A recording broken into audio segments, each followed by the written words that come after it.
What's up, guys? I just want to do a quick clip to put in front of this video, upcoming video. When I started the YouTube channel, I made a post, said anybody that wanted to have do a quick video of one of their cars or whatever, they could do it, and they could send it to me, and I could package it up and post it on the RC10 Talk YouTube channel. And like somebody wins the build of the month contest that we do, they could do a video and post it up. And it would be nice to have it every month to be like a consistent thing, but if nobody wants to do it, that's fine.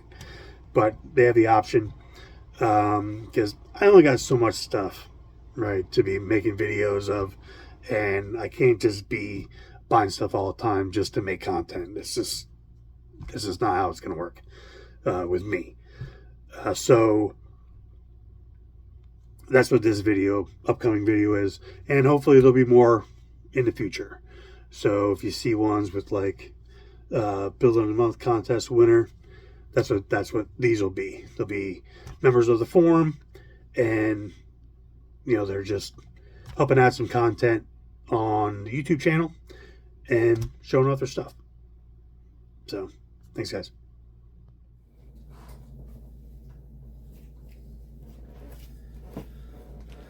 Hey everyone, I wanted to just put together a quick little video on this RC car here. This is a BoLink Invader OR for oval racer or off-road, or whatever you want to refer to that as. Can kind of be finished off as an oval car, or can be finished off as a buggy, or however you want to finish it off. Just want to do a quick video, just kind of describe it, how it came together, all that good stuff. I'm trying to get a little bit of content together here for the RC10 Talk channel. I'm over on the forums over as Morrissey Zero. This car ended up being build of the month for May of 2025, which was a little shocking to me. There probably a couple of better cars in that list than this one, but hey, you take the wins when you get the wins. How this car came about for me, I tend to buy quite a few parts lots. That's just kind of one of my things. I collect. I like to have parts available, all that good things. So at one point I bought a parts lot, and it contained this rear pod. Just the screen section. There weren't any shock mounts on it. There weren't any shocks. But it had the rear pod part. It had the drive shaft and the motor mounts and the axle mount and, a few little things. And then the crazy drive shaft. I didn't know what it was. I was familiar enough with, BoLinks and RC10Ls and all that stuff to know that it was kind of pan car related, but obviously having a split drive shaft is not normal for a pan car. So kind of went on the forums, kind of asking, hey, what is this thing? Great member over there, Go Mach 5, responded to me saying, hey, that's a BoLink Invader OR rear pod.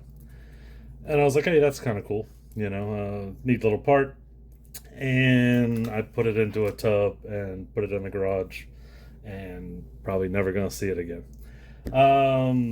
Then many months later, I was working out a Facebook deal on actually a Team Cobra pan car, and as we were working out the deal, the seller mentioned that he had just had a deal fall apart for a BoLink Invader, and he'd throw it in pretty cheap, combine the shipping, just make the deal there. I think I paid $60 for it or something. It's like, hey, sure, let's go. Got that car in, and you can kind of tell there's a couple of little small spots on it, but basically that car ended up being like a 9 out of 10. It was in fantastic condition. So I was like, cool, set it aside. It's like, get around to restoring that someday, just like all the others. But then later that day, it kind of clicked. I was like, wait, BoLink Invader That's what I had that weird pod sitting out in the garage for. So went onto the forums and was just kind of, hey, can I take this rear pod and just mount it on to a normal pan car Invader chassis, and boom, I've got an OR, and yep, that's it. That's all BoLink did was, you know, make up a new rear pod with independent suspension and crazy drive shaft, and just kind of made up their own design to make an off-road car. I think basically at the time, BoLink kind of realized they were kind of making pan cars. That's all they were doing, and everybody else was starting to make some money on buggies and monster trucks and all kinds of different things, more off-road things. So they said, well, we've already got this pan car design, which has some front suspension. Shocks are way too big for a pan car, so we're already halfway there. Let's put together, some rear suspensions, independent style, and we'll get into these other things. We'll make some off-road stuff. So that's how that went. From there, just started collecting a few things.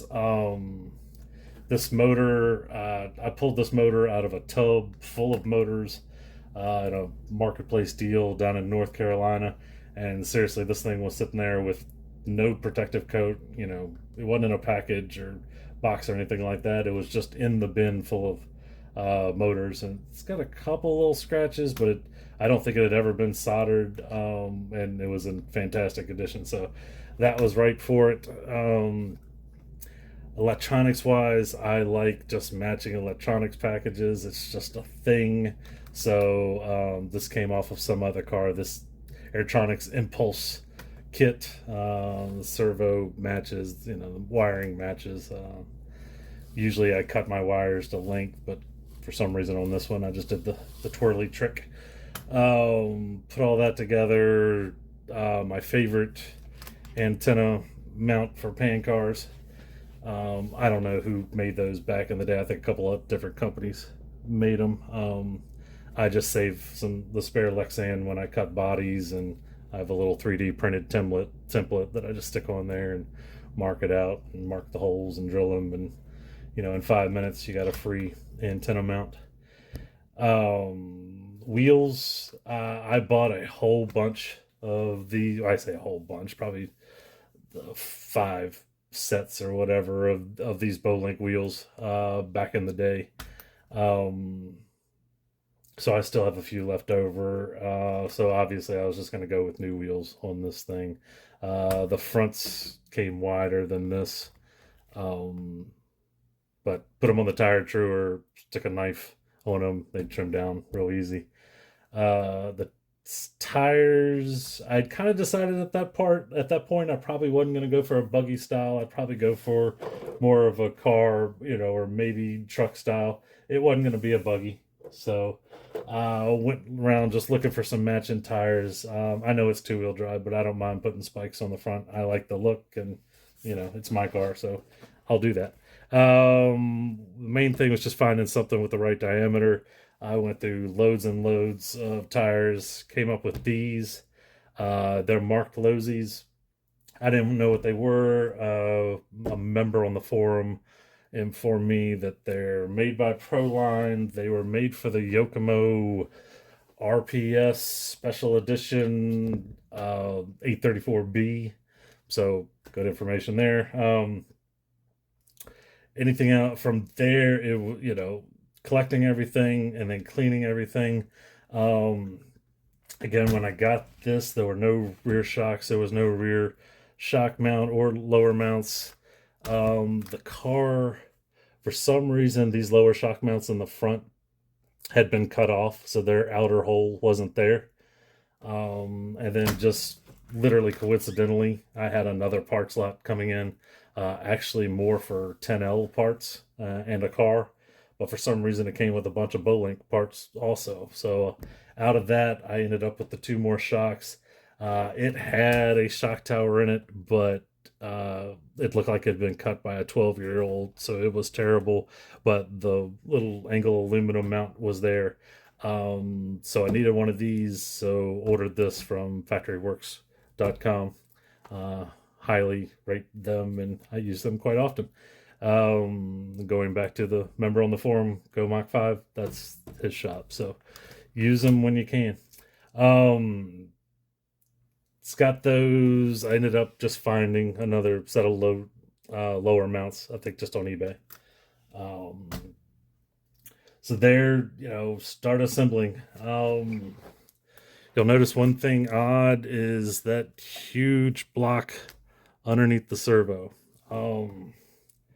All of these cars, these Invaders, are kind of terrible with how the servo mount is supposed to be there. There are holes in the chassis, so I mean that's where the servo is supposed to be, with the strap and everything. But you see, you run into this front hardware here. You got these nuts right in your way, and then you want to try to get your steering arms to be parallel with your suspension arms. Try to keep that movement in line. So in doing that, you can't just have the servo saver at the top. You're going to run into things down there and it'll be too tall anyway. So really your only way to do it is to stick a block underneath that. I've got 3 Invaders sitting on the table here. All 3 of them I've had to put blocks on. This is the biggest one for some reason. It's like a 12 millimeter block, just a printed thing. So that's obviously not original, but I mean, you would have had to have made something back in the day for that. If you don't know anything about early BoLinks, they kind of just copied and stole parts from other manufacturers. At this time, I mean, you're not going to see it, but their steering blocks are still mounted. I mean, they're still labeled as mini cars, which was a Swedish manufacturer, I believe. So, yeah, there were parts they weren't even making for themselves. If I'm not mistaken, yeah, all 3 of the Invaders I got sitting up here had those exact same mini car blocks. Like I said, most of the black stuff cleaned up just as, it was fine. Just needed a quick cleaning. Did have the actual like hair braid fabric battery hold downs, which is nice. Most of those just need replacing. You can just stick big O-rings from Harbor Freight on there if you want. They look just fine, but these just happen to be the original fabric ones. Body posts, will get into the body later. The funkiness of the rear end and why this car probably never did very well as an off-road vehicle. A couple different reasons.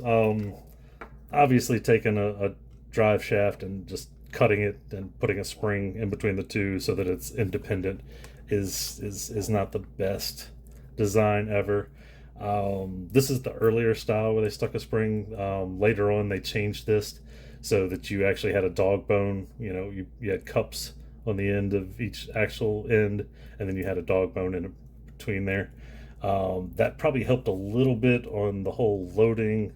So let's say you just take off, your motor torques up this side, and eventually that's just torsion that's being stored in the spring. Eventually that's got to let loose, so kind of iffy there. But I mean, the main part on the whole thing is all of your weight of your motor, your differential, everything is literally on a suspension arm.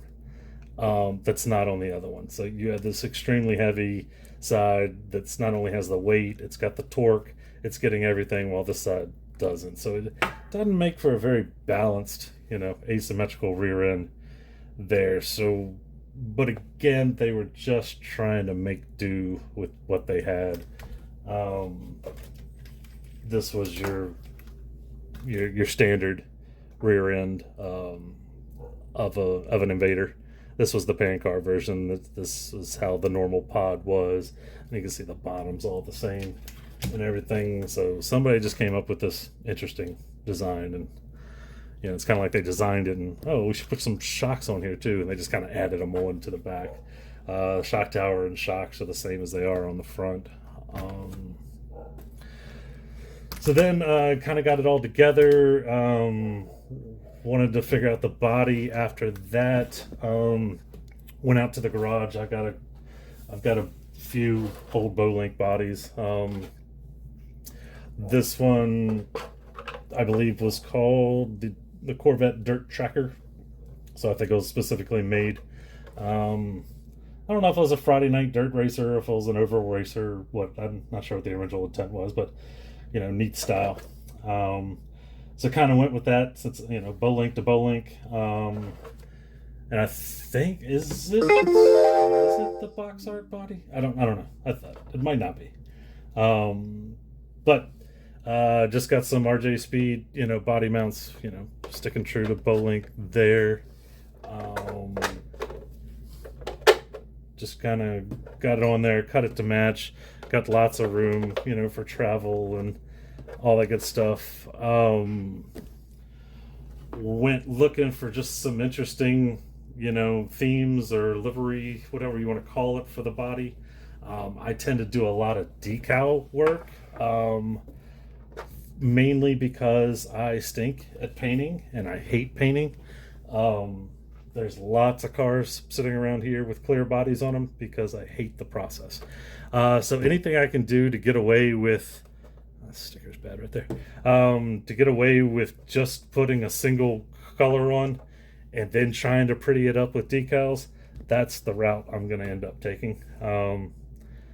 So that's what I ended up with. So I just went looking for themes, what was cool. So I just started looking up, Corvette C3 body art, whatever, and ended up finding the C3 Corvettes from Greenwood Corvettes.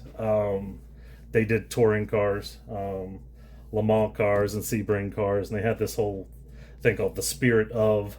So they had Spirit of Le Mans, Spirit of America, and Spirit of Sebring, and blah blah blah. So very patriotic themes, a lot of red, white, and blue, a lot of bright colors, this and that, very very 70s. So that's kind of what I went with. This isn't a direct tribute, or replication of any of their themes. It's just kind of a mix of two or three of them, and because they did some very technical stuff. So I went with the simplest route I could. When I got the body on, I did want, just because if it's going to be an oval racer, it needs some protection in the front. So I just kind of marked it where the body was going to sit, and came up with a design for a bumper. This is just cheap ABS. You can kind of get anywhere. I just did a quick design and CNC cut this on the router, just to give it a little bit of flair and just to give some protection to the front end. So that's overall the gist of it.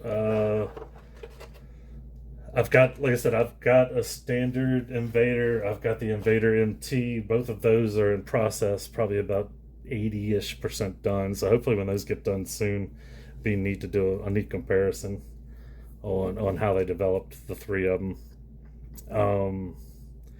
Think I got it pretty much covered. Any questions on it? Again, there's a build thread, or if you just go over to the rc10talk.com forum, you can look up their build of the months. If you track back to May of this year, you'll see a picture of this, and it'll have a link to the build thread there. If you have any questions on it or Invaders or anything like that, feel free to ask me or anybody else on the forum. Believe me, there's much smarter people than me. I'm still learning on all this. I mean, 6 months ago or a year ago, I didn't know what an Invader OR was. So still learning. So great place to do it is over there at rc10talk.com. So thanks for watching. Appreciate it.